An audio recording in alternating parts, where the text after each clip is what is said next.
call to order. This is the East Lyme Board of Selectmen special meeting for the purpose of budget review. East Lyme Town Hall, upper meeting room, February 15th at 5 o'clock. Pledge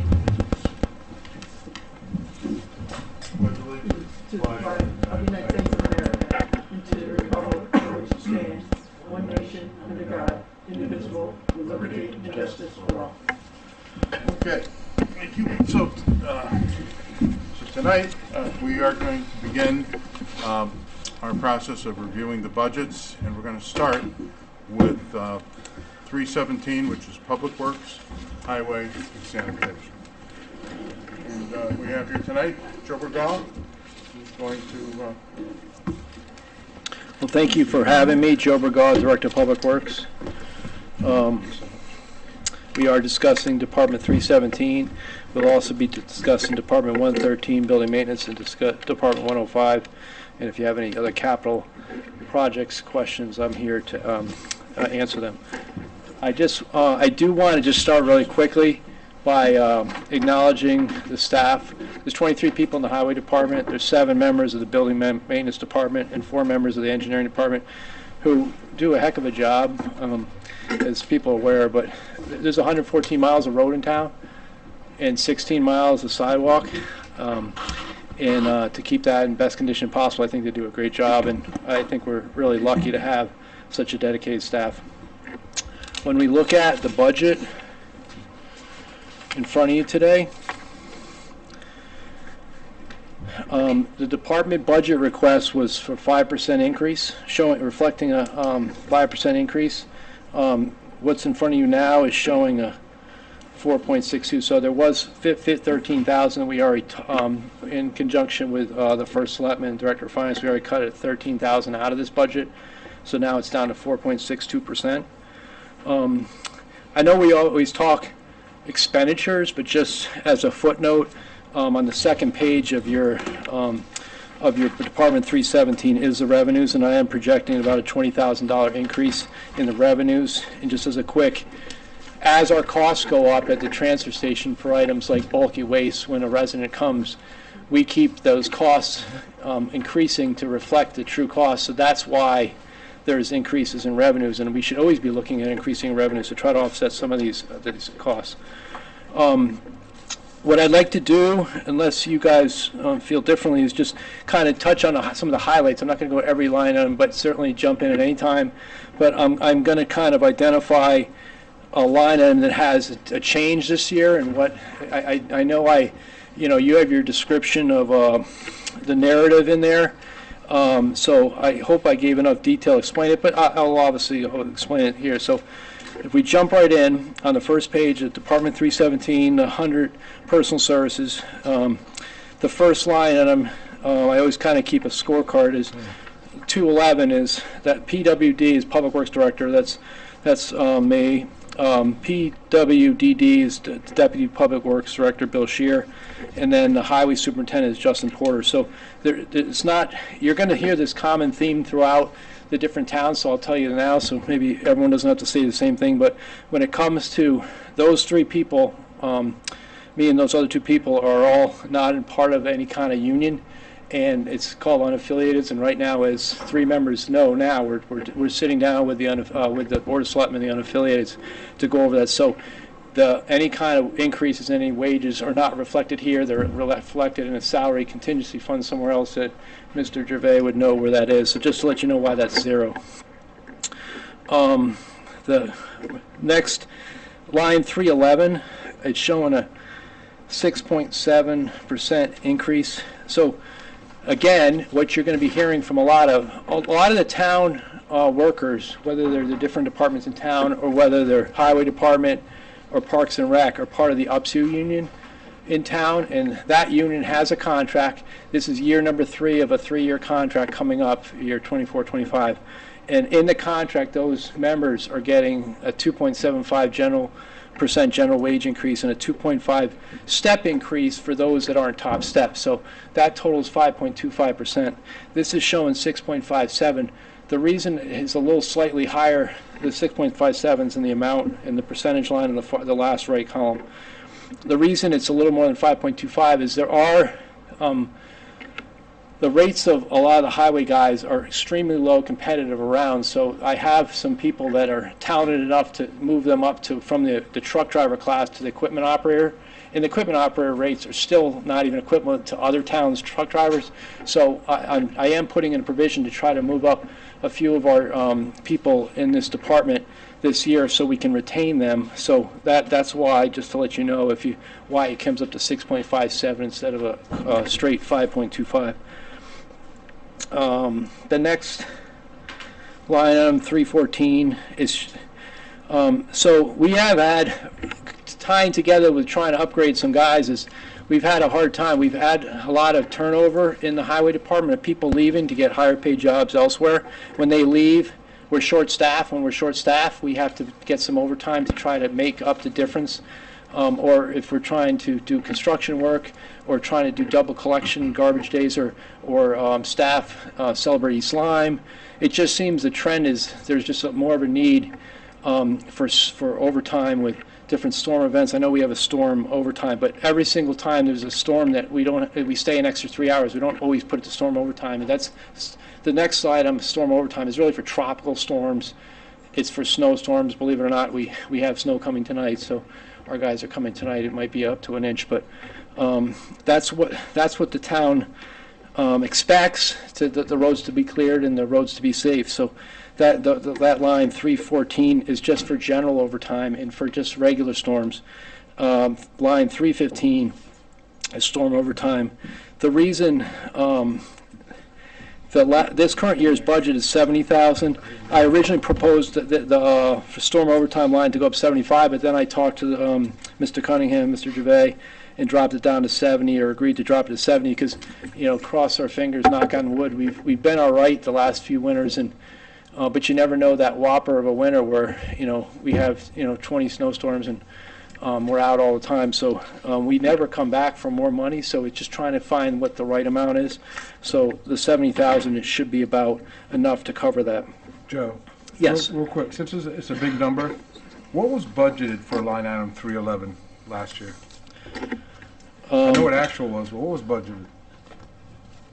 What was it was the amended budget would be the 1373.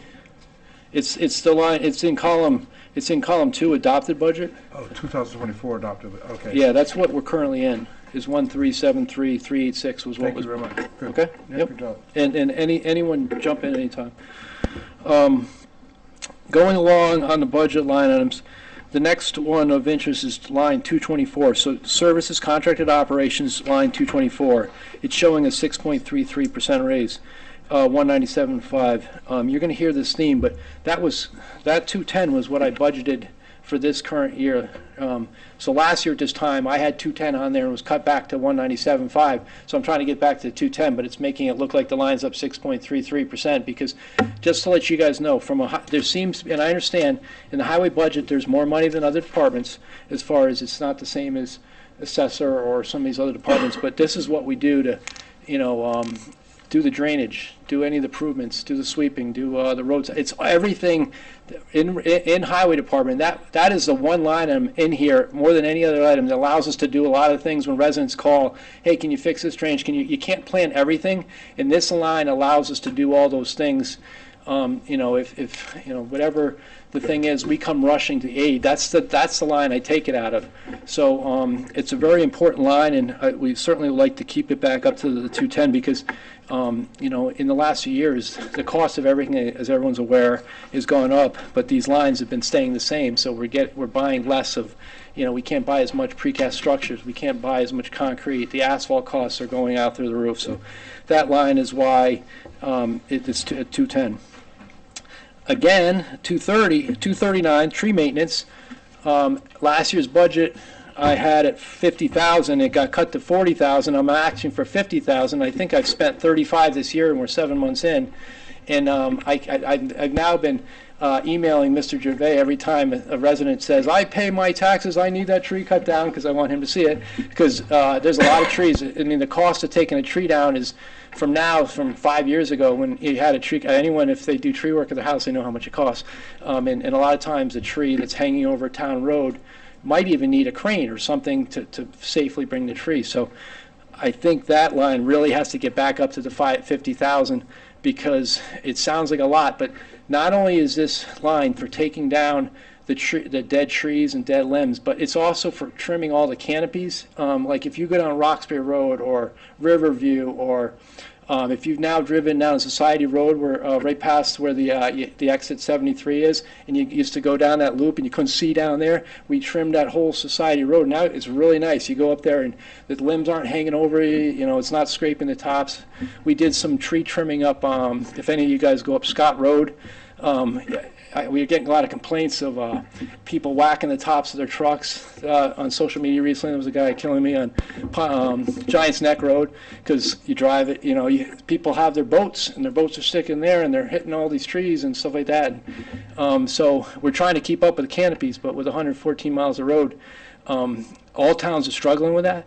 You know, you can take down the dead trees, but you also have to cut the trees that are growing into the canopy. So, again, another line that's really important. And if we don't fund it properly, you're going to start hearing it from the residents that the trees are falling down, and you know the trees are all growing in. Yes. Just a quick question. Sure. Is it the town employees that do the tree No. maintenance, or do you hire out to So, do it? great question. So we have, especially this time of year, and as everyone's aware, and we've been pretty fortunate this winter, is like it's been pretty mild. Our guys have been out there cutting trees all winter, but they can only cut from the ground. Once you get in a bucket, once it gets a certain height, they can't reach it. And I can't stick guys in the back of a pickup truck hanging out from a safety perspective. They have to be in a bucket.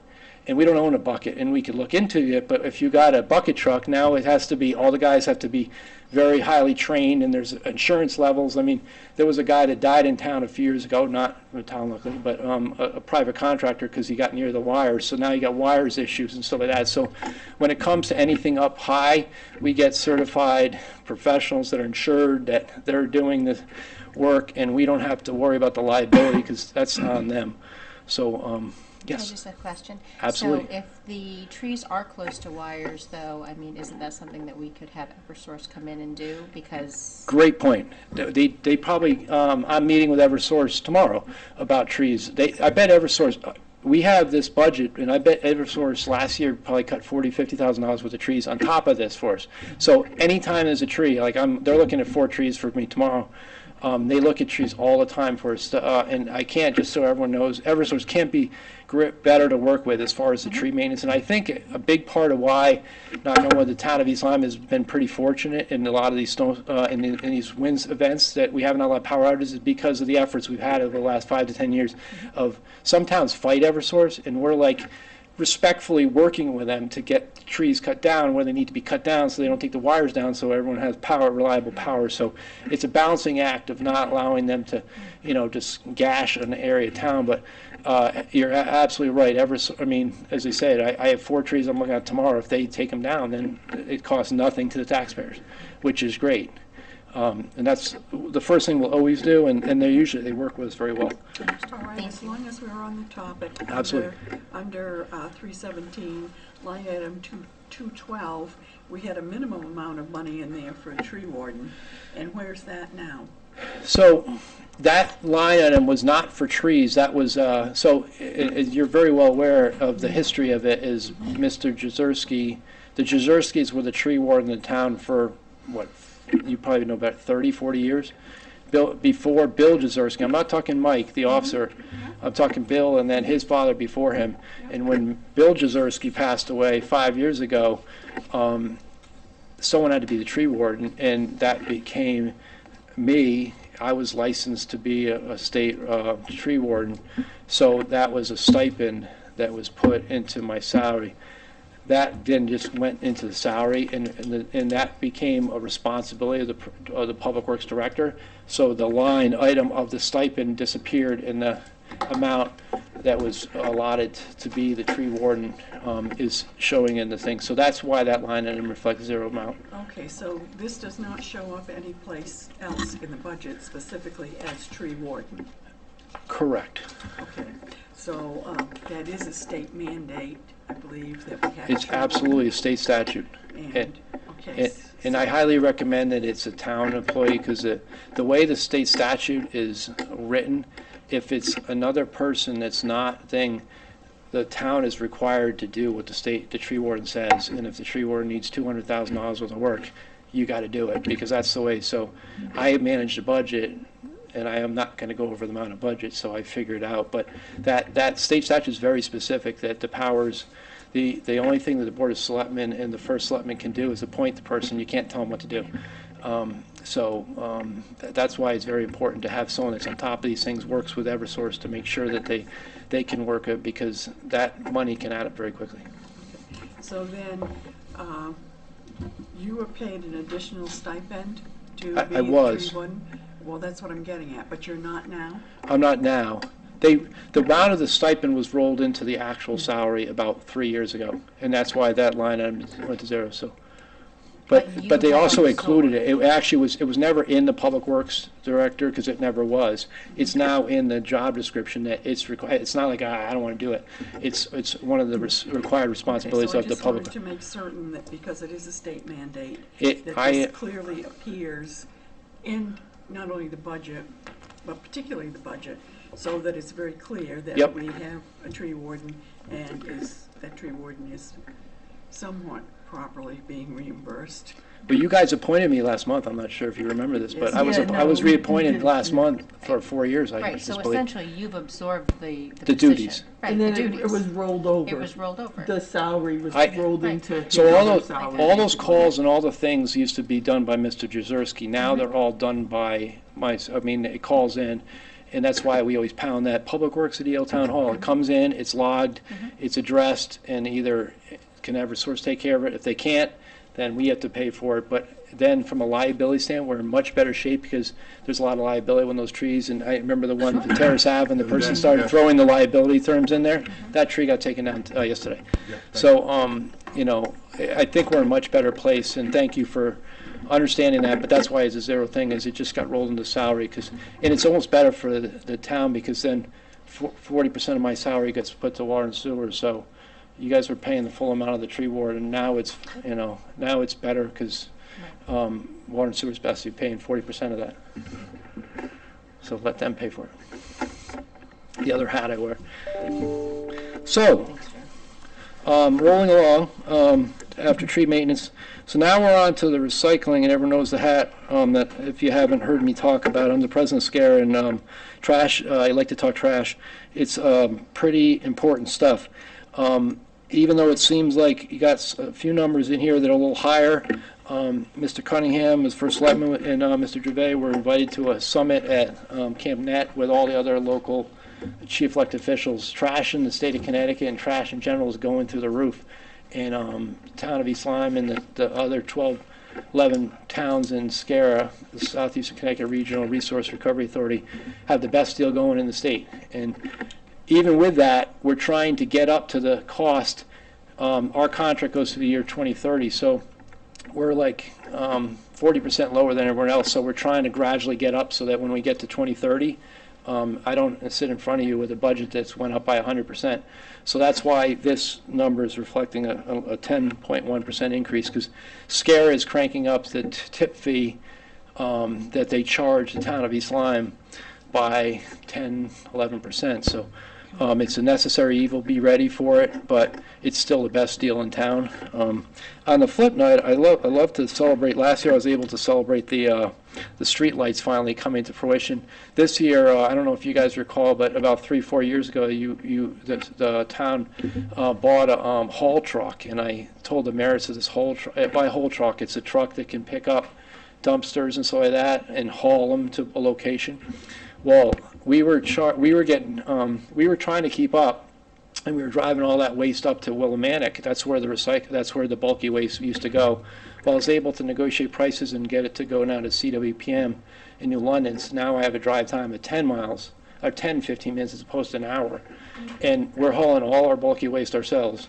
And that's why that number's down, because they would charge us like $300 a pull every time we did it. So this is a huge savings, and I like to bring savings and not just increases. So that's why that line went down. It's not because the costs are still going up, but the value of us hauling it with our own crews in our own truck is saving a ton of money. As we go to the next page, the lines of note here, and there's just, I mean, $2,000 increase, it shows a higher percentage, but safety equipment and training, we got a lot of, as I said before, we have a lot of newer staff. I want to say there's about half of the highway department is less than 5 years, which is staggering. That's a lot of big turnover. Those people all need more training to know about flagger training or operational safety. So we have to bump up that line to make sure these people have the adequate skills to safely do their job. So it's very imperative that we bump that line up. Going down to storm materials, line 440, that was kind of a, there's a story behind this. So last year, I budgeted $212,000, and it got cut $87,000. And so I'm trying to get, so it seems like a big increase, a 20% increase, but last year, if you keep that in context, that I budgeted at 212 and it got dropped to 125, I'm trying to bump it up to 150. What this covers is the treated salt that we put on the roads. It covers all the blades for the plows. It covers any kind of equipment we need to clear the sidewalks. Any kind of winter equipment that's not like a capital item, and just the cost of the blades and all the stuff. We are trying to, when we got, and just, I have a video, and I think I showed, but you, the Board of Selectmen and Board of Finance, we bought that big, heavy plow, and we used it the other day. And the nice thing about it is we're trying to move more to live blades that move with the road more. By having a live blade, you can scrape the road. You can get down to the to the pavement quicker, which makes it use less salt, makes it the residents happier. They can drive on a clear road quicker. So that's what we're doing. But those cost money, so that's where. Yep. Just a quick question. So, maybe Kevin Gervais can answer this. If, let's say, the storm materials, you have a mild winter and you don't use all the storm materials, and there's money left over, where does that money go back to? So, yeah, so last year it went to the general fund. Okay.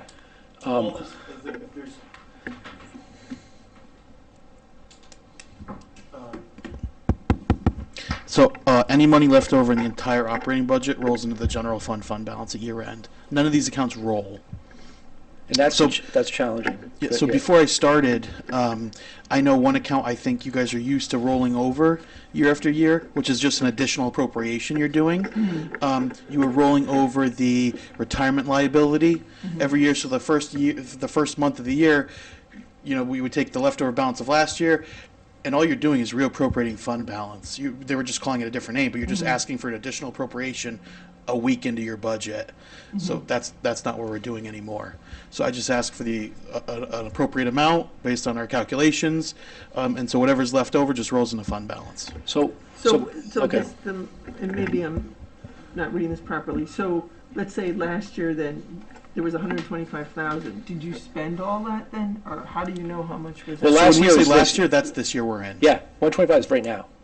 The So- 24 budget we're in right now. Okay. And so I can answer your question by saying that, is that this budget line item is so underfunded that I don't have the amount of money in it to buy all the salt, even with a mild winter. What I was going to do is take that money out of the town aid road. So if I don't have to take out of the town aid road, I can spend more on the road, so I don't give the money back because I wasn't meaning to. You see what I'm saying? So in other words, what you do is if you need something more in one budget than another, you're just kind of. Yep, so another line item at the end, the last item that's here, a line item 500-224, is a state mandated. Hang on. Programs Oh, 500, okay, 224, 500, yep, town aid yep, roads. So yep. what town aid roads is the state appropriates that funds on some crazy formula, and they said that the town of East Salem, shall thou have $314,849, and they sent it to us. It's not. Does that? What's that? The state? You said? state Yeah, the state does it. Okay. It's a got state it. aid. It's like the Oh, okay, yep. it's like the education cost share. It's Yep. one of the things. LoSiP, they Yep. send that money. And by the way, it was 339. They cut that by 25,000 this year. Mm-hmm. So what I do with that money, the town aid road money, is I pool it with the 850,000 that we use for road. So you add the two of those up, it's like $1.1 million, and that's our road program. But in this case, I was offering it because the storm material line wasn't fully funded. If we had a winter where it was a bad winter, I was going to have to take that out of Town Aid Road, because you actually can buy treated salt out of Town Aid Road. It's just less road work. So all those people that see their list of roads that you're going to work on, and you say, I can't do that because I had to buy salt. You just do less roads, and if you do less road work, you get behind, and then you start becoming some of these other towns that are in a kind of a pickle because you drive the roads and they have potholes everywhere. And so that, I think we've done a good job of keeping up, but that 850,000 threshold plus the using the money for Town Aid Road is about the equilibrium of right now. If you spend any less, you're going to fall behind. If you spend more, we get ahead. We found that number's kind of working so that we don't get, so we're properly maintaining our roads. I mean, I feel pretty proud. You drive around town, there's not many potholes, the roads aren't falling apart. There's only a few that really need bad work, but besides that, for the most part, you drive around town and you're not falling into a hole or falling off the road or having some big drainage issues. So that, getting back to storm materials, the 150 that we have here, I don't know. I can't tell you that that's going to be enough next year. I can tell you that will be just enough. But if I need more, I'm going to have to dip into the Town Aid Road, and I'll just do less road work. Because I asked for 212 last year, and I'm not asking for 212 this year. And I didn't make a mistake in the narrative. It says for the people of catching the numbers, I said 165 and it says 150 because I made that cut to myself to get the 5%, and I didn't even realize that I didn't check the narrative because I was trying to get the budget to at least 5%, and now it's at 4.62. So I was asking for 165, but I dropped it to 150 myself, just to get the numbers before we came in front of them. So hopefully that explains that. The roads that were done this past summer were very nice. We were very happy with that installation. It's rubberized chip seal. You say the word chip seal, it's like people hate that, but I mean, I think we got it down where we got a good contractor. The treatment itself, we did rubberized chip the year before in Dean's Ridge. We've only used it for 2 years ever in this town. It seems to be a much better application, and the key is throwing sweepers on it right away. We had 4 sweepers on it, so even though we were still getting cursed at on the side of the road by all our guys as we were going, 3 hours later when we swept it, everyone's like thumbs up. So if you leave the chip seal on the road, you're not anyone's friend, because they hate that, and you will hear it and I will hear it. And I don't think that's the way to do it. The way to do it is to get the right treatment. And I think the rubberized treatment is going to be the future of where we're trying to protect roads in this town. I'm not going to get out the specific roads, but the strategy has been to take care of all the other roads, because we got to get down to the beach areas, because there's a lot of square yards in not only Black Point, Oak Grove, Crescent Beach, Adawan, Giants Neck, Giants Neck Heights. That's probably 40% of the town roads, and we haven't done anything down there in about 15 years except crack seal and do full depth patchwork. So we need to make sure we get down there before those roads start deteriorating, and so that's the plan, and we like to use that treatment. So in this year's budget, you'd be able to begin, the budget that we're working on now, you'd be able to begin those projects and those roads? We're getting closer to down there is the best way I can answer it. By getting there is I'd like to get down to some of the roads like Black Point Road, main thoroughfare. Some of the roads like maybe Columbus Ave, the northern section of Columbus Ave, not past the VFW, but we're trying to get down there because I'd rather do an installation down there where people see what it is. Because the problem with those installations, they go in the summer. What do people do in the summer? They like to go to the beach. They like to walk around in bare feet. So we're trying to work with the residents to know what's coming, so that they're not fearful of what we're doing, and they have a better understanding. So my plan is when we get down in those areas is working with the local beach associations.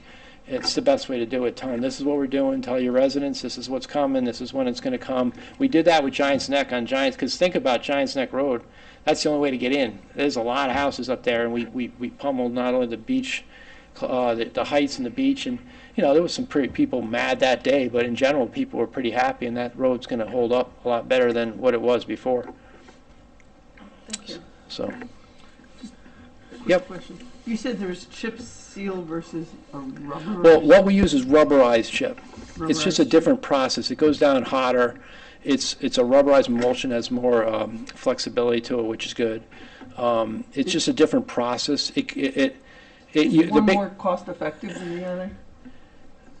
then chip seal's a little less expensive, but it just doesn't do as good of a job. The rubberized chip holds up better. I mean, it's rubber, so it's got rubber crumb in it, so it actually, think it of a stays road, longer. it's flexible, it's more The problem with pavement is, and chip seal is no different, is that when it dries up, it cracks. When it cracks, the cracks open wider, and then when the cracks open wider, the water gets in and breaks it apart. So rubber is more flexible, a flexible pavement, and it really holds up well, and that's from everything we see. That's the way to go. Okay, great, thanks. All right, the last item, last two items in Department 317, if you have any other questions. Fleet fuel. So every year we bid out the fuel. Mr. Gervais would know, and we bid out the fuel for the whole town. So this is not only when we buy the fuel, it's for the fire departments, it's for the Board of Ed with all those buses. And we try to, I'll just say at this point, a lot of towns try to go with a state bid and they go with consortiums. Let's go into a consortium of a bunch of the towns. It's not the way to do it, because if you're in a consortium, you don't control timing. Buying fuel is all about timing. 2 years ago, I bought the fuel on Black Friday because the fuel market's plummeted, and I called the first selectman and I said, should we buy the fuel? It's down 20% today. So with that concept, this year we are watching it, talked to the Board of Ed with Mr. Newton and Mariana Stevens, talked to Kevin, talked to the first selectman, and we purchased it, and I think I wrote it in there. We locked in 5.7% lower on unleaded and 11% lower on diesel, which is savings. So that helps. I point to you, I know you're here now, but the Board of Ed appreciates it because that they have a big line on them. That helps them out. So it's a good. I just want the boards to know we talk to the Board of Ed because we're the two people. We just did electric contracts together and got great numbers or good numbers for town. So that's important. Anything you can do to save some money for the town, whether it's us or the town, the Board of Ed, we're all the same. Joe, before you continue, I just have a quick question. Sure. And, I just want to say that is something that you've always been very good at, and it is very helpful to partner. It's a win all the way around.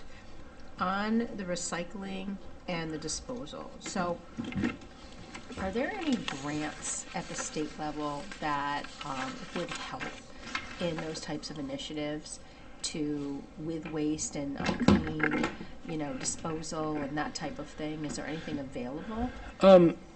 There is, and the best way to go through those is to use SCARA as our SCARA is always, we have staff over at SCARA that can be looking at, we're working on grants. If people were, there was an article about food composting and thing.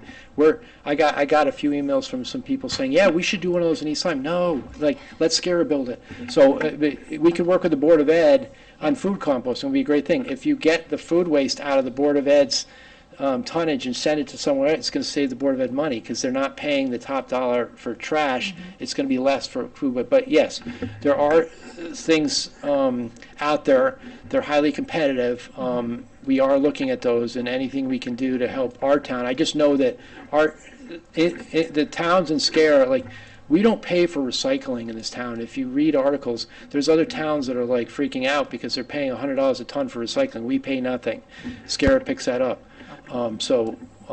We have a really good deal, but I always say let SCARA do our dirty work. But I'm the president of SCARA, but they're doing great things to save dollars and cents for this town. And it was in the presentation that you guys heard that you go to the transfer station, you could drop off a mattress free, you can drop off a propane tank free, you can drop off, all these things are free out there. And just by the way, just so the board knows, and if you go up there our goal is by end of April or May, it's going to be, we have a new scale house now, we have a new scale, we're trying to get it all worked out and paid, but when you come in now, there's going to be 2 lanes, it's going to be a free lane.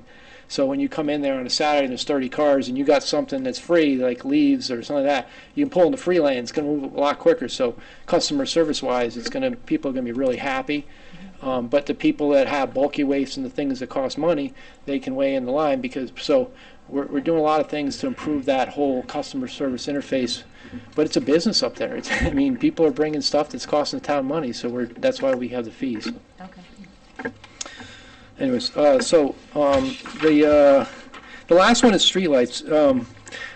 I said before about the savings of money. this line would be $230,000 if we didn't do what we did 7 years ago. So I'm pretty excited because most people drive around town, and there's a few lights out here and there. And just to let you know, the process is, hey, they email Public Works, lights out. I put it on a list. We send our contractor. I try to pool like 3 or 4. Some people get a little agitated because if I get one request, I try to put 3 or 4 together so they can, we're paying hourly for an electrician to go out there. They go up there. The other day they went out, fixed 7 lights, and all of a sudden everyone, oh, hey, lights works again.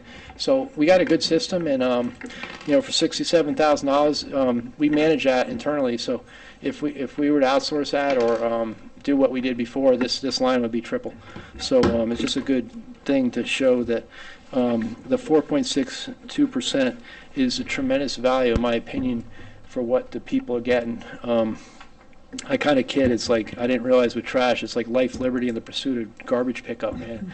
Don't mess with people's garbage. So that's in this department, and you guys all know it, but they don't mess with the garbage. They always say, it's in my tax, I pay a lot of taxes, I get it. So it's in here. So that's Department 317, if anyone has any other questions.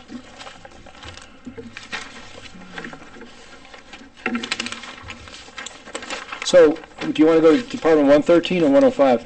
But I do have one more. Oh, sure. Sorry. I'm sorry. Traffic calming measures, 225. Yep. I know one of the biggest complaints is people speeding. That Correct. I understand. Do these signs actually help? Absolutely. They do. Yeah. So those aren't just a sign flashing. That's a computer inside that's keeping track of. So when and there are also Wi-Fi signs, so you can pull. You don't have to like go out. You can just get the information off it. You can use that. The PD and the Public Works work in cahoots a lot with, like, they get a complaint, so we stick the sign up there. We get all the data. Now the policeman knows that there's people that drive at between 7 and 8, they go 80 miles an hour, and then all the people, so they sit out there at 7 in the morning and they do enforcement. It's great as far as knowing. We get data that says 24 hours a day, how many cars are going there, and how fast they're going. So it's the data that's doing it. It's not the flashy. Okay, all right. Because I'm sitting there going, I'm watching people, But most people, if you took a video of that, I bet every single service you saw the number would go down as soon as they see the sign. We don't have enough of them, but those do work. They are, people are speed bumps and all. The digital speed signs are really good for education and understanding, and be able to and pass that information on to law enforcement to be able to schedule their radar and stuff like that better. And we work hand in hand. I think we have, I want to say 6 signs now, and every year we've been trying to add a sign. But also, one of the other things we're trying to do, kind of like if you go on Grand Street and Smith Ave, is we're trying to do more white edge lines. So you have the double yellow down the middle, Yep. and then you have in that road you have Grand Street, and Don knows, down there could be a speedway down there. People driving down the road. If you put edge lines, people tend to drive slower when they have less space to do it, and that road is 48 feet wide. So we're looking into some other areas of town where we can put edge lines on the edge. If you drive in Old Lyme now on 4 Mile River Road, by everything, they have white edge lines. So one of the things we're going to be looking to do is put some more edge lines. We're going to strategically put them in the right locations, but if you put them on the right roads, it gives someone that they have to drive a little slower than feel like they can just, the more room and the more comfortable you feel on the road, the faster you go. That's just proven. So if you put an edge line, it tightens up the lane, so you feel like even though there's 3 feet outside the white lane, you got to stay in the between the lines, so you tend to go slower. So that's another method, and that's something we'd like to do with some of that money, is to do some more white edge lines to try to see if it's, because it's probably the number one complaint in the town is people speeding. Well, how do you do it? I mean, speed bumps are not the solution. Most towns take them out, because they cause lots of issues. And it's public education, it's digital signs, it's white edge marks, it's some other creative things, and I'm more than willing to work with PD, and if there's people and think of other suggestions, but you got to do the right thing, because you don't want to do something and all of a sudden take it out. And that's what a lot of towns do with speed bumps. They put them in, and then all the people, this is horrible, and then they take it out. Well, it's probably not good for snow either, I would say. Horrible It's for removed equipment. for the It's bad for Terrible. snow, it's bad, Yeah. the emergency services hate it, because it slows down the response time. So my other question is this, and I don't think it really impacts you, but I live off of 161, and you have that dotted line. there are people, if I'm driving, say 40 going up 161, and there are people who come by 80, and then there's somebody coming the other way because, you know, whatever, and it is, I mean, it is Oh, we get a lot of complaints. beyond, The problem beyond is that's, dangerous. the problem And I is know that's, it's a state road, Yeah. but is there anything we can do to make that like a double line there instead of the dotted? Because it, literally, if you're going 40, somebody will zip by you 80, and they don't care if there's somebody on the other side. I mean, So- it is, what I would It's tell you very, is, very you asked the dangerous. question, is there anything you could do? What you can, there is one thing you can do, when I say you, but the town could do, yeah, is the legal traffic authority of the town, which used to be this board, but when the Board of Police Commissioners was formed in the police department, they are now the legal, every town, just like a tree warden, has a designated legal traffic authority. They are the representatives of the town. If the legal traffic authority through the chief or the chairman of that board sends a letter to the DOT saying that this is a speedway and we want to change and this is what that, they will have to study it. That is the method to do it. But it can't come from Joe Resident, unfortunately. Joe or Jane Resident. It has to come from the legal traffic authority, because then they know it's serious and they will investigate. They might say that, you know, too bad, but they will look at it because if the legal traffic authority of the town says it. So talk to the chief. The chief knows it, and we've had a lot of complaints. They've adjusted some things on that road because of that. It's nasty. People, and especially if you get closer to Montville, they even go faster. oh yeah. Coming over the hill by Silver Falls. I mean, they're probably going 80, 90 miles an hour there. Even by the high school, like Yeah. right by where I live off of Village, it's, you know, Oh, the I- cars are going so fast and it's a dotted line and they just start, you know, it's just dangerous. So my other question to follow up on that, if you know, is if it's changed, and do they charge the town, like if the DOT does No, an investigation? No, it's their road. It's their road. If we ask them, there's no cost to us if they do that. They would not ask us. It's their road. It's their speeding problem, not ours. Okay, It is, and you know, because it's our residents, but yeah, it's their road, their responsibility. If they, after the investigation, the determination, the study, I would call it, engineering study, if the engineering study determines that they need to do it, it's their responsibility to do it. okay. And that goes with any signage, like if any signs get knocked down on the state roads, they fix them. We don't do anything on the state right away, except the sidewalks. The sidewalks in town are, any sidewalk on a state road is the town's responsibility. Got it, Joe, thanks. getting to Ann's issue, that lady at UConn loves you, Which lady? the one that does the traffic studies. They offer free traffic studies. Oh, is that Melissa? Yes, Yeah, I'm actually the chairman of their advisory board up there, so. so you have a contact there. I mean, Oh, yeah. They'd come out and actually do some of the measuring. Oh, yeah. Before you, yeah. Yeah, no, I deal with those people all the time. Yeah, as I said, I'm the chairman of their board, so they're good people up there.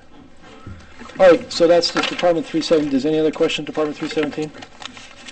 The next one is Department 113, building maintenance. Or is it 105? Well, we can go to 105. Would you like to go to 105? Okay, Whatever your druthers are. We can go to 105. It's a pretty easy one.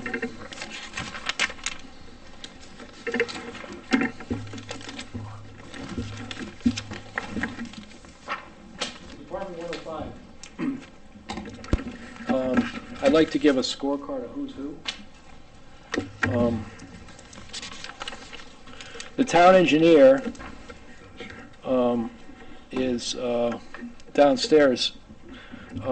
Actually, just so everyone knows, and we're all very happy for him, is our town engineer, Alex Close, came to town about 2 years ago. He's in the Army National Guard, and he got deployed to Kuwait last March. We've been without our town engineer for a year, and he actually just hit stateside 3 weeks ago.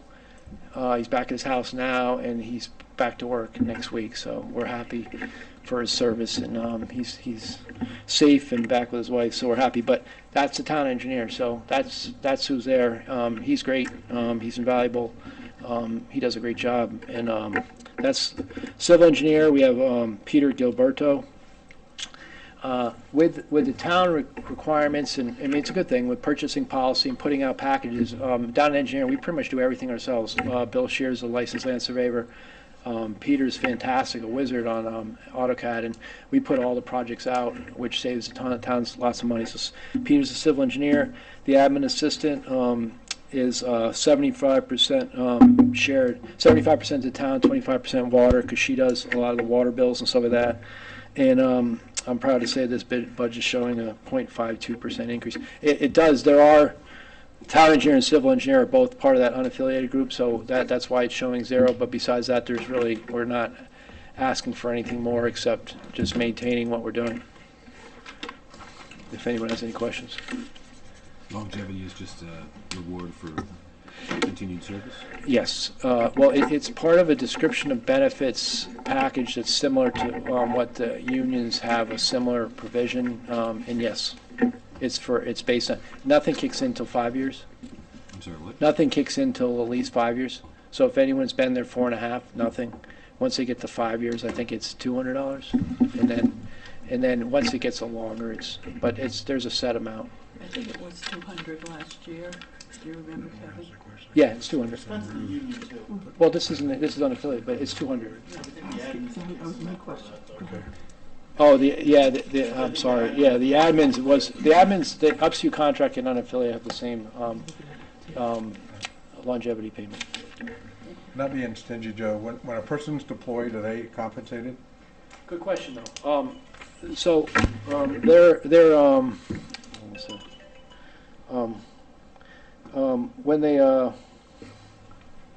person's deployed, so in the case of Alex, we paid him for another month when he wasn't here, but the provision is that so long as he's making more in the Army than he is for us, then we don't pay him. If he was making less, we pay him the differential. Good job. But when he's over there, and kudos to him and my son's in service and for all the people in service, but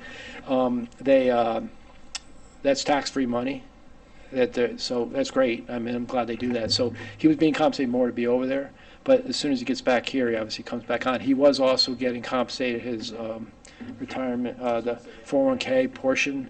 He wasn't getting penalized because he wasn't here. Like the Army doesn't pay him a pension for being over there, so he was compensated, and he thought we were fair to him, and we're excited to have him back. I'm glad he wasn't hurt financially. too. No, he wasn't. No, Good. and, yeah, we worked with him, and he. And if I may, Joe, if I may speak on behalf of the board, please thank him for his service and welcome him back home. Yeah, no, he was, just to know, he was constantly checking his emails.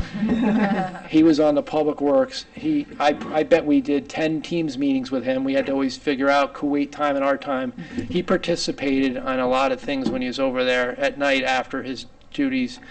I think he was a little bored, but and we were happy to have him. And he's he's a talented guy, and we're very happy. If you ever met him, he's Alex Close. He's fantastic. All right, so we're on Department 113, right? Is that it for engineering? Yeah. Is there any other question for engineering? That's good. The last one is Department 113.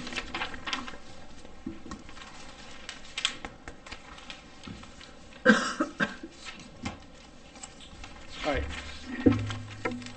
So, just as a little footnote, there is a little history here of, for those that have been, you guys have been an important part of it, is we've added the public safety building a few years ago, and it's a 30,000 square foot building. We kind of absorbed that. We really added very little staffing to do it, and we figured it out. But what we were doing over the last few years is clean buildings, excuse me. We weren't really kind of doing a lot with building maintenance. I mean, we do have a general supervisor, but he's doing different things and running around and coordinating things. So one thing in this budget that we are looking to do is add 32-hour per week building maintainer. There's a gentleman that in town, a younger guy whose dad actually works at the highway department. He's been working with us on a part-time basis. He's talented as a carpenter and as a lot of things. And like when the youth family services, the boards were aware that we added that department. They're over there building out the different offices and putting up walls and doing a lot of things that are saving the town a lot of money.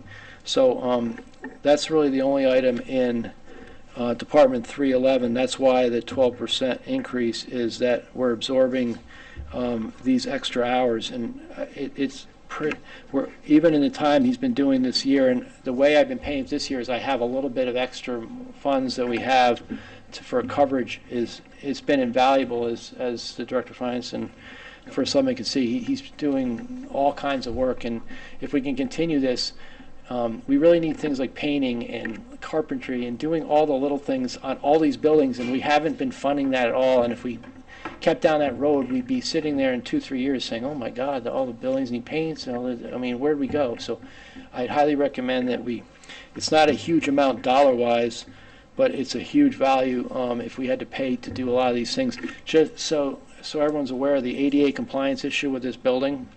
One of the things was all the counters had to be ADA. They built them out. Like, we didn't have that outsourced. They built it out. There's a lot of things they're just building out here, just, trying to make space. There are different positions, and there's a lot of pressure on different departments, and these guys are cleaning up and fixing these and building stuff out. So it's a big savings. I hope we can move forward with it, but that's why that line item is up. I'd like to ask on that. There has been a marked increase in weekend traffic at the community center. And Commission on Aging, I don't believe it came through in their budget, but they and library would like to see some additional custodial coverage. And I've been up there for events, and for one custodian, if there's a big crowd there, to try to close up all the tables, take care of the chairs, move stuff around. Usually people who are there for a meeting help, but there's still work to do after. So with this increase in the budget, would that help them at all? It wouldn't necessarily help, but if any cuts are made, it will make it a lot worse. Because and thank you for bringing that up, because the community center is an interesting building. Is that the custodians, especially the day custodian, but even the night with Louise at night and Ron in the day, they're not you're just general custodian. They're constantly setting up activities. They're like an activity person. They're bringing tables in, they're bringing out. So that gets into the point of where we have budget here. So line 314, the overtime, it's showing an increase of $10,000. The reason it's $12,000 this year is I proposed $21,000 last year, and it got cut by $9,000 because that was the overtime to have a custodian on the weekends that was there that could keep up with some of the cleaning that's not done during the week because they're constantly running around. They're opening the building, they're properly securing the building, they're cleaning, they're doing extra, they're keeping up with that building on the weekends. So when that cut happened, and I fully take all responsibility, when a cut happens, and I got together the Director of Finance and the First Selectman, I said, okay, something's going to happen. We're going to have to close the community center. I said that recently. We're going to have to close the community center on the weekends because we had a $9,000 cut. Where is this coming from? We kind of came up with a resolution that between this budget, the seniors, Parks and Rec, and the library, we're all going to split the difference, and that was the thing. For this year, this current year, to get to the finish line at the end of the year without taking that service away from the residents of shutting down the weekends. So my question then, because I had this written down, And this is fully funded. can the library, Park and Rec, continue to contribute? Because Well, that's not showing here. They don't want to, but you have every right to tell them to do. I don't. So I'm putting the full amount in. So the amount that's here will cover a custodian to be there on the weekends, 8 hours on Saturday, 4 hours on Sunday. By doing that, they can get ahead on a lot of their cleaning that they can do on the weekends, and that way they're more attainable to the activities. Because if they're working all week, moving tables around, and then on the weekends they're not there, it's a 33,000 square foot building. They're not cleaning the floors properly. They're not scrubbing the walls. They're not doing the windows. They're not doing all the other things that's necessary. So the hard times are looking at this budget. I get it, and that's up to you guys to determine what you want to do. But right now it's fully funded that it's going to be paid by the town. If the question is we're going to cut it again, I hope that agreement is in place, because I had to push it because it was coming out of my budget because no one else was offering any money and no one wanted to close the building. Something has to give. And this year is not going to give because we came up to a resolution of the third and third and third. So I'm not in the Parks and Rec. I am not the library. If you guys tell them they have to split it, that the board can say that, but that's your guys' determination. But it's fully funded right now in this budget. And I think it will answer your question. By doing this, they will be able to keep up, or they should be able to keep up much better, but if it's cut, they will absolutely get behind. It's not a matter of getting behind. They can't actually do the cleanup work. You're right. Sometimes I've noticed a big increase in some of the meetings that they have on the weekends. There's a crowd of 30 or 40 people for some of the special programs and things. And that's why it's imperative to have someone there that's keeping up with that, because it was only 3 years ago that no one was there. There was a Carol Rossiter, or the Parks and Rec, she just opened the building, used to in the past, and there was no one there. There was no one there. So this is actually an enhanced service that the town's providing by having, the Board of Ed, if you, because I remember Little League Days and all these other things, if you try to use the schools on a weekend, they don't let you in without anyone there, right? They charge you. They charge you. I remember seeing the bills from from Little Leagues and all that. So if we're going to have that community center open, someone has to be there to be cleaning it, keeping on top of it, making sure the bathrooms, especially with the relationship to the library, because the library is a tenant there. They're not part of the town, so we need to make sure that it's covered. Otherwise, it would be the library staff cleaning the bathrooms on the weekend if it gets clogged or there's a mess over there, and they have said that they're not going to do it. So that's the challenge. And if I may, it became a serious issue last year. We were able to negotiate a workaround, but we don't want to be in jeopardy of having the community center and the library shut down on, it would have been, what, Sundays they would have had to close? Or the Saturdays and Sundays. Saturday, On the weekend. all And weekend. It's an important resource and Yeah. one that's our responsibility to keep open. So I think this is a very important line item. So, other ones in here, everyone has the history of the fire protection. I actually, just to let you know, and I'll put it on record, I actually lobbied to have this line moved out, and the only reason, but it's fine, it can stay here, but the only reason is, just so everyone's clear, this has nothing to do with buildings. This is fire protection for the town.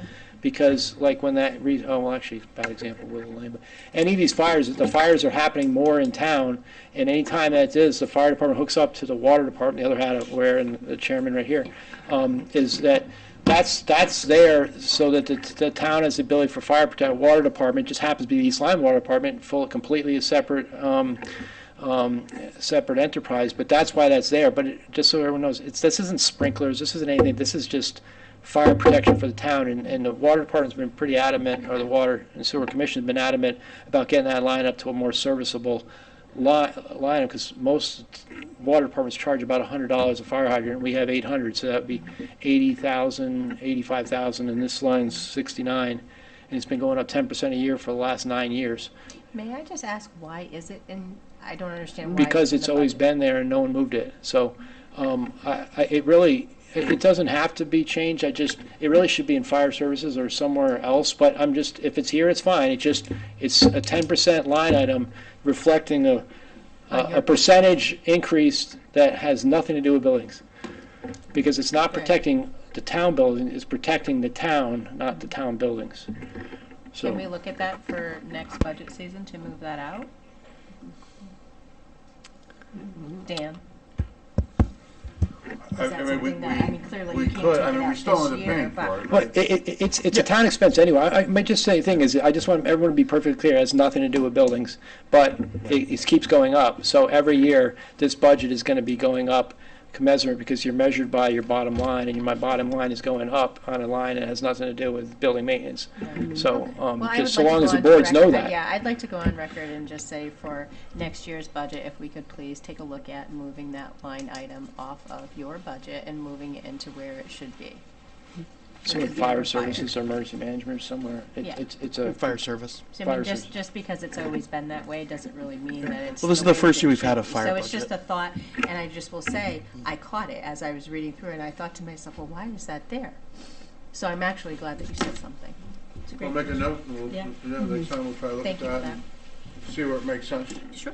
I mean, in the end, it is part of the budget, so it is what it is. It just, Yeah. you think lines should be in the right place. So that segues perfectly to the next one. Telephones disappeared from this budget. So why did that happen? So if you see the telephone line went to zero, it's not that no one has telephones anymore. That was a line that I said, can you get that one out of there? Because I'm getting the bills now. Now that we moved to an ID department, we have an IT director. All those bills go to IT. They're all the cell phones. They're all telephone networks are now all very, very technical as far as the voice over internet and all that stuff. All those bills come down to IT, and then they show up on the building maintenance budget. So I asked, can that go to IT? And so that one did go. So when you hear the IT budget, you're going to see all of a sudden appearing this telephone line. But it makes sense for the town in that case that it's where it really should be. So that's why telephones did disappear, because that line was cell phones. That was all the voice, and that was also the Nutmeg network. All the networks that connect all the fire departments and all was in here. And Where'd that it go? Went to IT? it went to IT 109, Department 109. I used to have 109, but now Dan Cleary does. Two last items on this, and I appreciate for your listening to me. Electricity. There is something going on with electricity, and it actually impacts the schools too. But on a positive note, we've had a very, very favorable, as in your own electric bill at your house. You have a supply component. You will have the ability to go out and get a better rate. We've had a very favorable rate in the town for the electricity over the last 3 years of 6.97 cents per kilowatt hours, and that ends at the end of December of this year. So that's going to be in this year. So we just went out. The good thing this year we did is we pooled all the electricity of the water, the sewer department, the town, and the Board of Ed, and we got a very favorable rate of 9.94. The Board of Ed was paying a lot more, so their rates are going to go down, but our rates are going to go up because we were paying 6.97. So even though it's an increase, if someone was to shop electricity at your own house right now, you're not going to get 9.94. It's probably the market's more probably 11 or 12. So because we pulled all that power together, we got a more favorable number. But that's why the number is up. It's only up 5% because there's some factors. But I look at every building and the usages, and I'm pretty comfortable these numbers are going to come in with the new higher amounts. The last item is the heating and oil propane. The reason we went from this current year it's at 122, and this year I'm proposing 105. It's all in the numbers that we got. Like we negotiated much better contracts on our propane.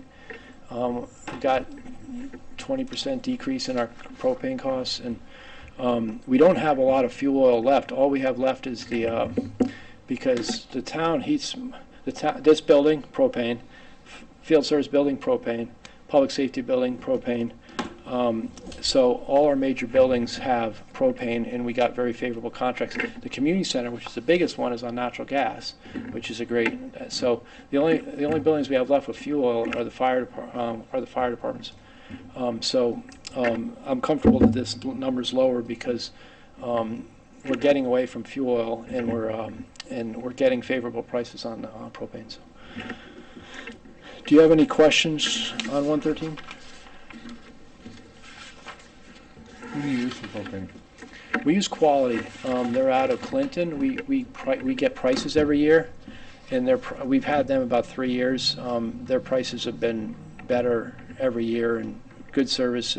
It's very important to make sure you have someone that's reliable, that's going to come and make sure you're topping off, because the last thing you need is for a tank to we have monitors on a lot of tanks, and so we've been very happy with the service, and we're very happy with the price. For fuel oil, we use Guys. They're the only contractor in town that does that, and we've been working with them as a town taxpayer, getting the most favorable rate with them.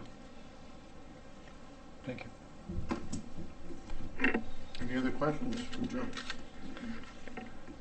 Great. Being none, thank you, Joe. Thank Appreciate you. it. Yeah, thank you. Thank you. Thank you very much. Okay. How are you guys going to deal with public capital projects? Is that a different time, or did you have any questions on capital? With who? Capital Oh, the projects. capital plan? I didn't even look at it. I always have that dilemma because I have a lot of capital stuff, and if you guys have questions, I don't even know what do you call department, or what number is that? Well, where in their book, can you reference where? Okay, capital projects. What's the number? Is that 724? Oh, okay. Yeah, 724? It's gonna be the bigger, It should be this, Yeah, I got it. should be a large See this? foldout. All right, let me see. I don't know if you have it, Might be loose. you have loosely. Small printing. Oh, let me get it up. There it is. You can see it, it's up there.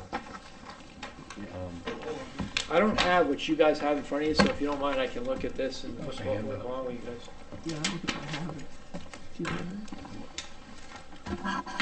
Yeah.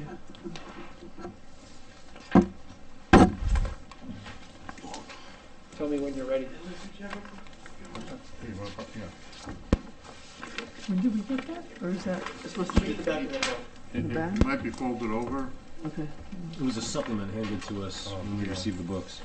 Want to share them? You can look. Do you want to make a copy of them? or- I can print you out one, and it should be folded in the back there. Yeah, sure. Sorry, I just don't see it. Way back.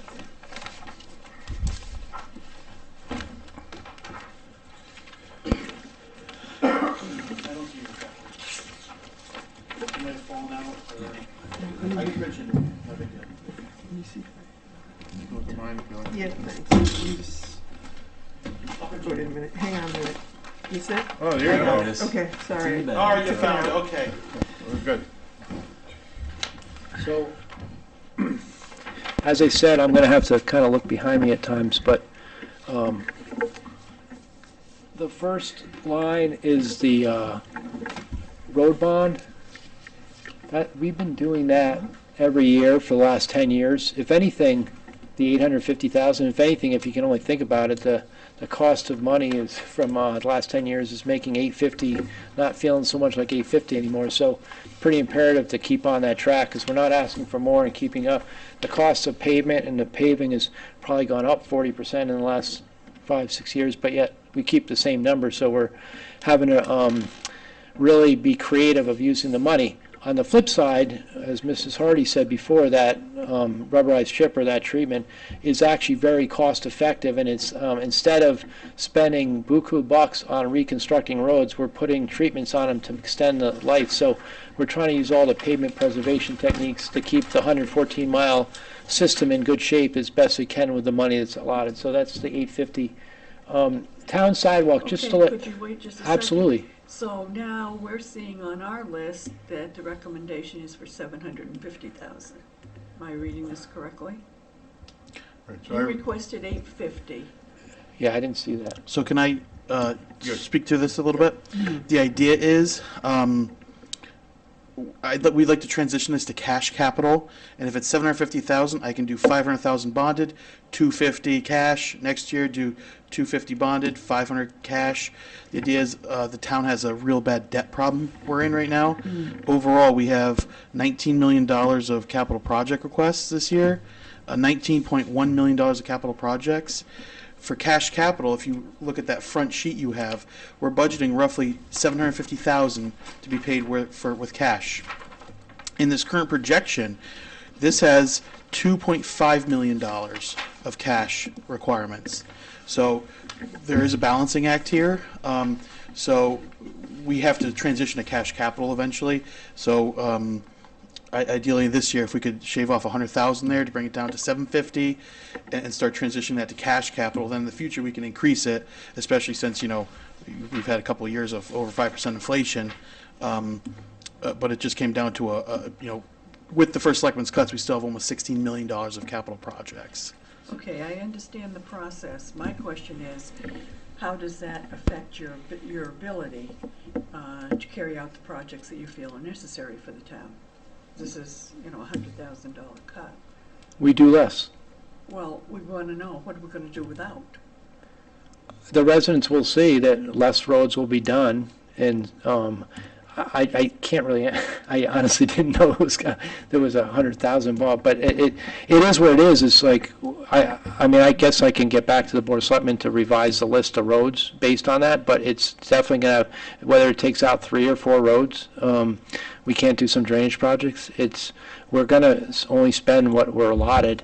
We just won't go as far, and, you know, if there's a certain neighborhood we're going into, we might not do that neighborhood. People might call up and say, when are you doing my road? Well, it's getting pushed back because we don't have as much money. It's the nature of what we're doing. We only can spend what we have, so it would just It's be gonna be a less. function of priority anyway, so, Yeah. right. Yeah, I wouldn't announce what you're gonna exclude or include. No, we don't try to post to, it's like, what is it, over deliver and, or, we like to Overpromise, yeah. over promise. We don't like to make the list, because then we hear from the list, I'm a taxpayer, that was on the list. And that list is fluid at any time, because a road could then, especially this time of year, is like, we haven't even got out the winter. It hasn't been a bad winter, but a road could have deteriorated worse than another road, and we just have to address it. So that's the pavement management plan that we do.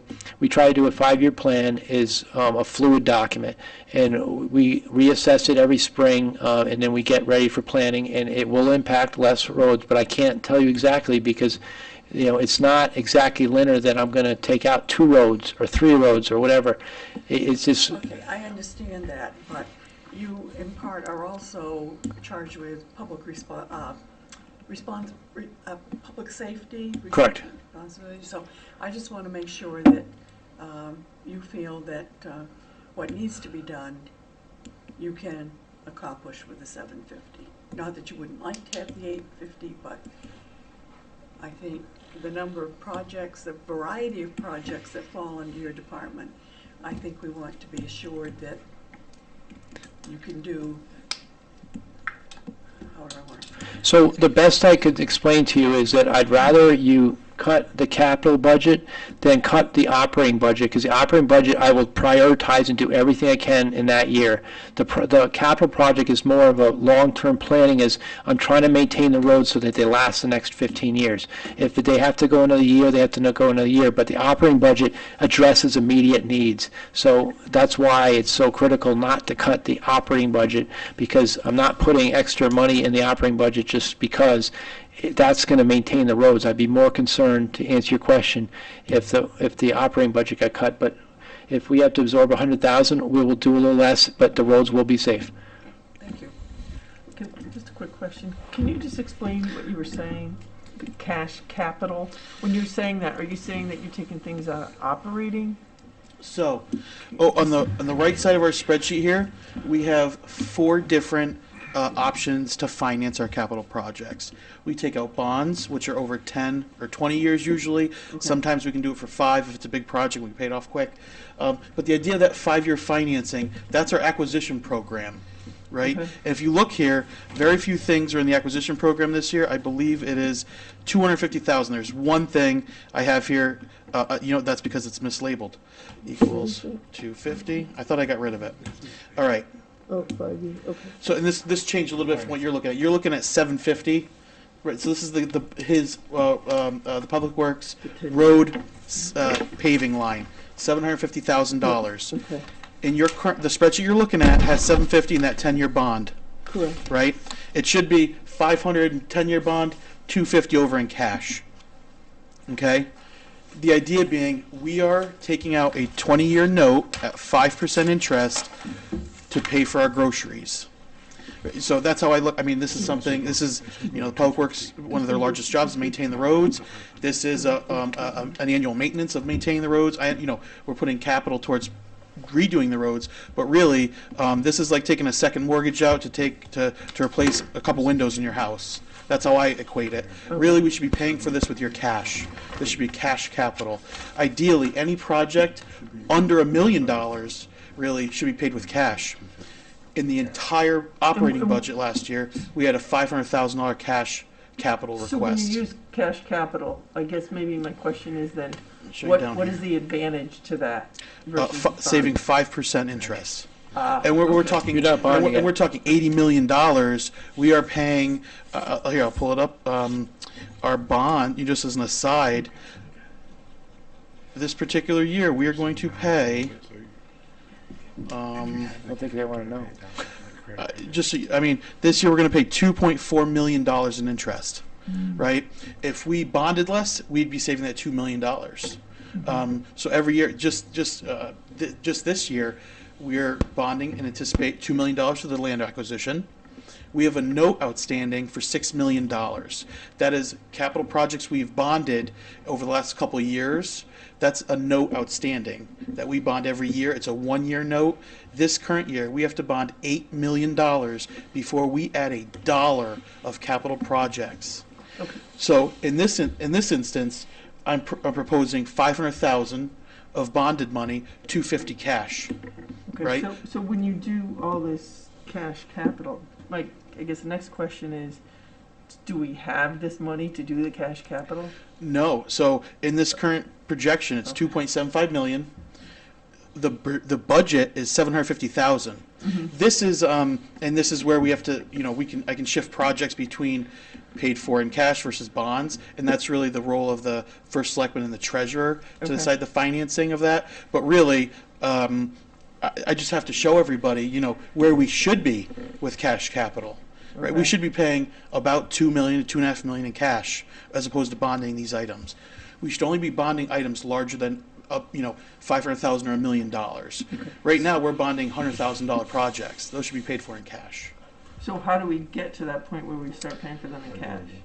Ease into cash capital. Ideally, I'd like to see, $500,000 added to cash capital.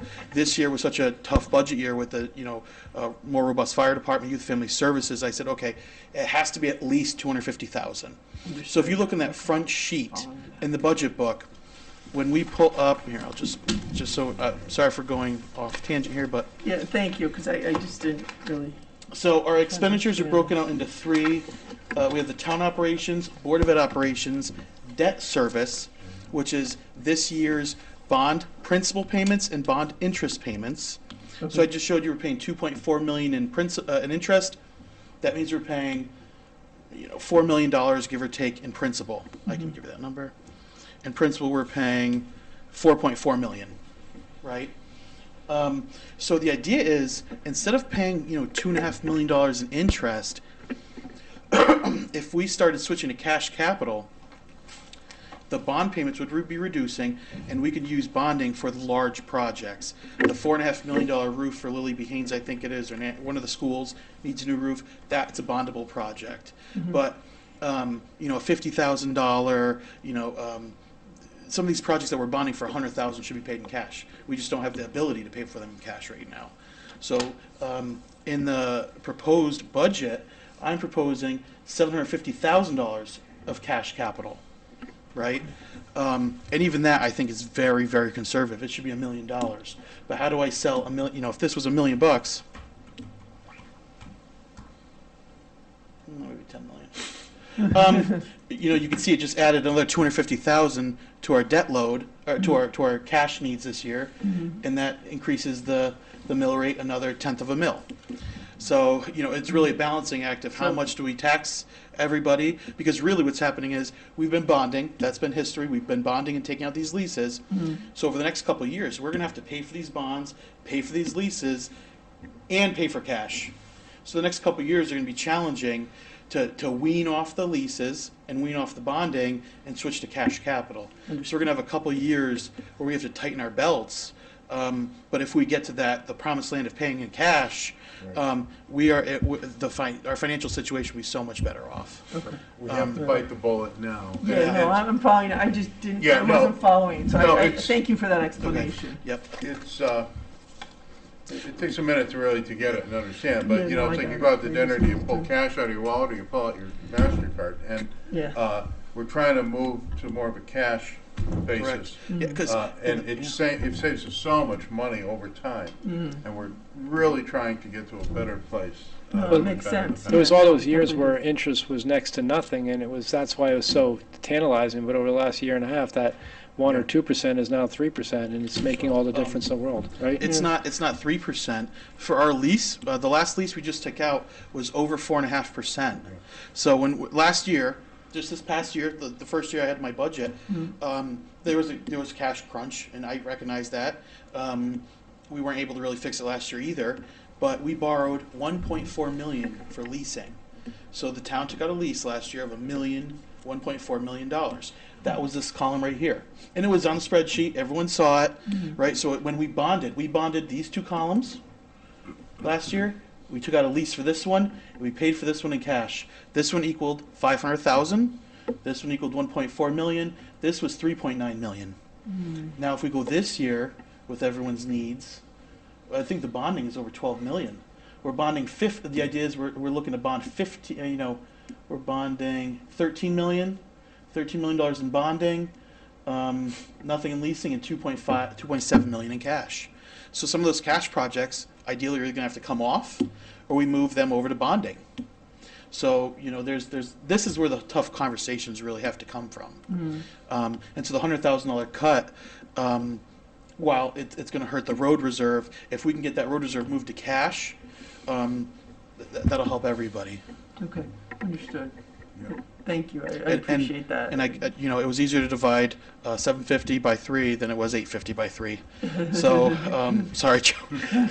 Hey, We could have went up to 9 and divided it 3 ways too, but I had to shave off somewhere. Kevin's been here newer, but I mean, we'll deal it. We'll figure it out, and we're going to have to be smarter how we use our money and get it farther, but we will.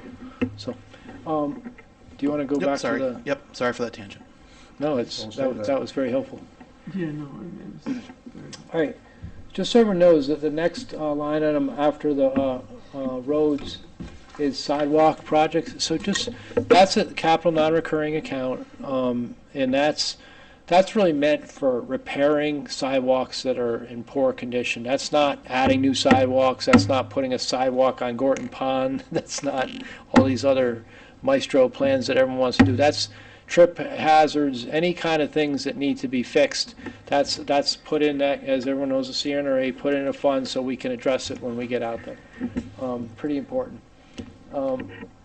We had a list of vehicles and equipment.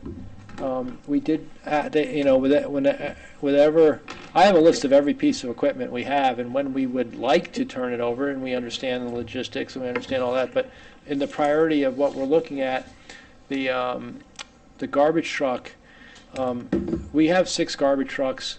We have 3 frontline trucks. They're expensive to repair.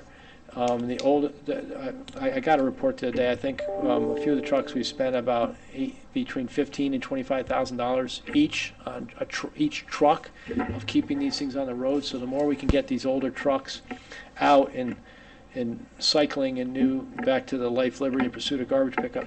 That's why the truck. We just bought that. The last garbage truck we bought during COVID with American Rescue Funds was $275,000. They're now quoting $405. Year and a half later, that's the price, and that's a state contract price. It's insane. I don't. God help other towns and everyone picking up garbage, because if that's the business, and the garbage is going through the roof. We had 2 other trucks on there. They're certainly need to be replaced. They're not safety issues. If it needs to be done, the number one priority is that garbage truck. It's a big ticket item, and the other 2 kind of fall into what we should replace if we could and had all the money in the world, but we understand how that goes. The next, so up here is the important things to say, where the funding source is. Anywhere it says LoSiP is nice, because that's not tax dollars. That's the state money back to the town aid road and the other things. LoSiP is a state grant that they give each town. It's my understanding in talking to the gentleman from LoSiP up at Office of Policy and Management that the amount that they're going to be sending all towns is going to be increased by 50%, because that's what's in Lamont's budget right now. They haven't told it. There haven't been an announcement. It really doesn't matter, because with LoSiP, you can't spend any more than they give you, and it has the main thing on LoSiP is it has to be in the capital plan. So you have to approve it, and that just so everyone knows it. So, what are our biggest needs in town that can be used? You can't use it the Board of Ed LoSiP money. You can't use it for tax reduction. So you have to use it on municipal local projects. We have the municipal building ADA compliance. We're under consent with the Department of Justice to fix this building, and everyone, it's the right thing to do. But that's our biggest ticket that we have to work on. So I have $275 allocated to that. You can't really do the math to say that. I think the LoSiP, if you were to look up on the state website, I want to say LoSiP they say is going to be anywhere from 120. If they do increase it by 60, it'd be 180. You see the number 275. We have an amount that we haven't spent yet in LoCIP. So we have, I work with the Director of Finance and the First Selectman of keeping track of how much we have in LoCIP, look at the projects that have been approved, and I'm showing the 50% increase to the state, because if that doesn't come out, I get 50% less to spend. So it's better to put the higher amount into this, because then the town approved the capital plan and we can move forward the project. If that amount doesn't come to fruition with the state, I guess we'll have to spend less money on LoCIP. So that's just why the numbers are the way they are. We have LoCIP is fixing the town hall. When it says municipal buildings, I like to make them as general as possible, because if something came up at the community center and you made that listed as town hall ADA, you can only spend it on town hall ADA. Municipal buildings, it gives you a little more flexibility, so it's better to be as flexible as possible. Rehab in the Brookside Farm. For those that thing, we approved a certain amount, I think it was like 110 last year, to paint the farm, only to find out with a lot of things, and it was my missing of the fine print, but you can't use LoCIP funds to paint things. It's not allowed. Painting is not allowed. So we told that to Brookside Farm, painting's not allowed, but the problem with that building is there's lead on that. We're all to the Brookside Farm, the Smith Harris house. That when we looked into trying to find prices, we tested the paint, and it's lead paint, and it's peeling, and then there's all rot in the building. And so what LoCIP will cover is remediate the lead, fixing all the rot, fixing the porches, and doing that. So again, not tax dollar money, state funds. We're right here 100, but they. I'm sure you'll hear from Brookside Farm, but that doesn't cover painting the building. But let's get the lead remediated and all the rotted wood and all the things fixed up. So that's why the 100,000 sitting there. Might that be complicated by the fact that there's two schools right next door? Not with, well, because the cost of lead, when they do lead paint remediation, you basically completely plastic the thing. So there's no, you're not allowed for that very reason. It doesn't matter if it's, well, it matters, don't get me wrong, that there's a school next door, but they don't allow you to have anything come out of the enclosure. That this will have to be completely wrapped. And all the chips fall to the ground, and then they vacuum everything up, and and basically when you walk away, there's no lead anymore. So nothing will get out, and then you have to make sure that the workers that are in there have all the the respirators and all that. So that's the first part. The second part here, the 120, is kind of, I have it on some of my stuff, but I'd be surprised if that's going to be one that in the squeeze, if we can get everything else fixed. If we can paint it, that's nice, but that's there. So now we got roofs. I guess the Board of Ed had some roofs. At least I have told the board the last few years that we need to do the community center roof. 2 years ago, I said it was 600. Last year, I think it was $1 million. I said it was 1.2 million, or it was a lot. And I know that 1.4. I'm carrying an amount, but if that building is 34 years old and it's the original roof, yes? Yeah, so, but at the library, it's my understanding they're doing a feasibility study to renovate it. So does that include anything to do with the roof? Well, Or like, so does the roof, or that was the reasoning last year that nothing was done, is there was a feasibility study. The feasibility study is going to say, they're going to have a report that's presented to you guys that says that the small repair is 4.5 million and the large repair is like $9 million. So I think from a cost perspective, but the roof's going to start leaking. So what I did, this number here is based on the more expensive version of putting a standing seam metal roof. I did have an architect, because the person that's been helping us with it is a manufacturer. He's been great. He recommended doing the standing seam. The architect that did the feasibility study, we had them do a specific report on the roof, and I'm getting it to Kevin and to Dan. But they looked at the roof, they assessed the roof. They gave 3 different options, and they gave a recommendation. The recommend they have is for a asphalt shingle roof, which is 1.3 million. So this number is going to come down. Thanks for $1 million. so I guess would the roof be done in conjunction with whatever renovation they're going to be doing? Well, 'Cause unless I the wouldn't want them to do the roof and then say, So, oh, now we have great to change question. something else. Great question. You know what I mean? yeah. And impact So, the roof that we yeah. just put on. asphalt shingle roof has very limited, if there's anything, well, first of all, there's nothing really in the, one of the concepts in the feasibility study is to make a second floor inside the huge caverns above. If you've ever been in the upstairs, it's just all HVAC equipment. It's Okay. humongous up there, so that wouldn't affect the roof. I think one of the other big things is adding a separate building off to it, which wouldn't affect the roof. So It would be my a separate recommendation, building, so they're not gonna, So like, make the so my footprint larger. no. So Okay. one of my recommendation in the architects is that do the roof now, or else you're going to start losing the building. Because if you start having the water get in, it's going to affect a lot more things. So get the roof done, and the feasibility study is not really going to have a huge impact on the new roof. And then if there's any little modifications, you fix those little areas. But that's Okay. a massive roof. I mean, Yeah, no, massive. I- So if the more we push this down the road, then we're going to have a lot more costs of fixing things instead of renovating, because you're going to start getting water damage. It's way past this time. You can't stick another layer of shingles. That ship sailed about 7-8 years ago. So, but I have an architect report that I'm going to provide to the board, that you can read it and assess it.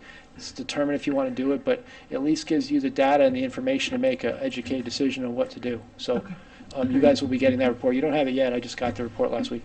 Okay, But, great. yeah, we're going to have an opportunity to make an Yeah, informed I just wanted to decision. make sure No, they it's a weren't good gonna point. start doing the roof and then Yeah, no, later on excellent say. concern. That's and, all, the feasibility, the architect knows that, Mm-hmm. and comments about your exact question of what, because of the feasibility study, what they should do, Mm-hmm. and their recommendation is, no, you should still replace the roof, and this feasibility study is not, that's why I want to have the same architect that did the feasibility studies, because they know exactly what they're recommending.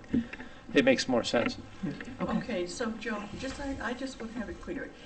In order to get the LoCIP funding, we have to have it in the plan. But Yes. if we don't get the money, we can eliminate it.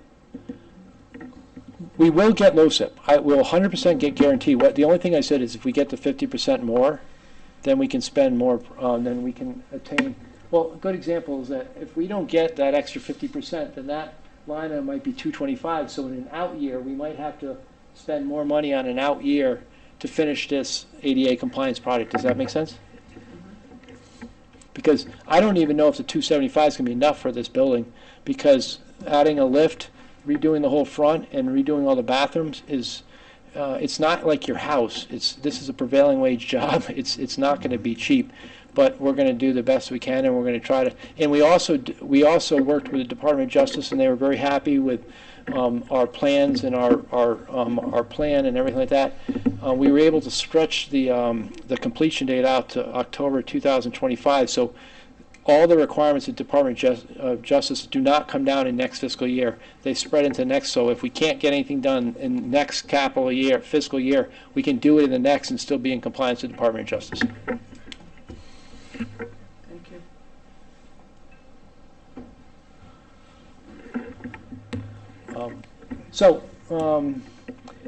That's the community center roof. Unfortunately, we did fund, there's two Niantic fire station roofs.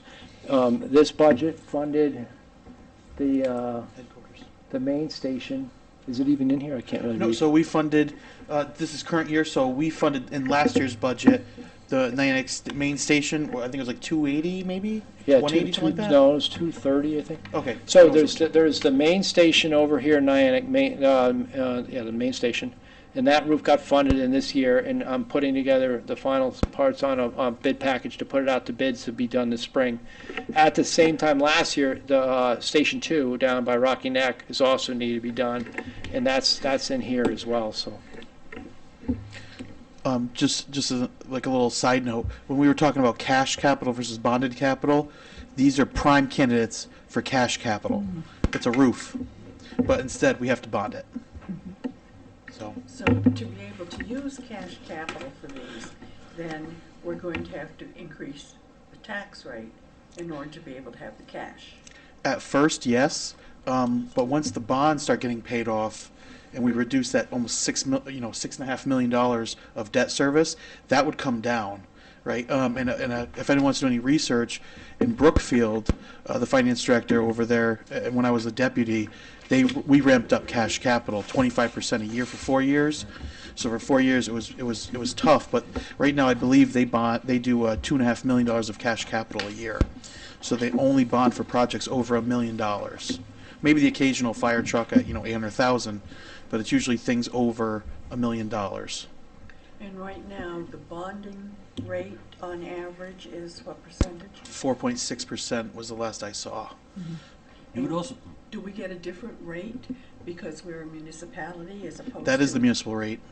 Okay. That's almost a full percent better than the market. Yeah.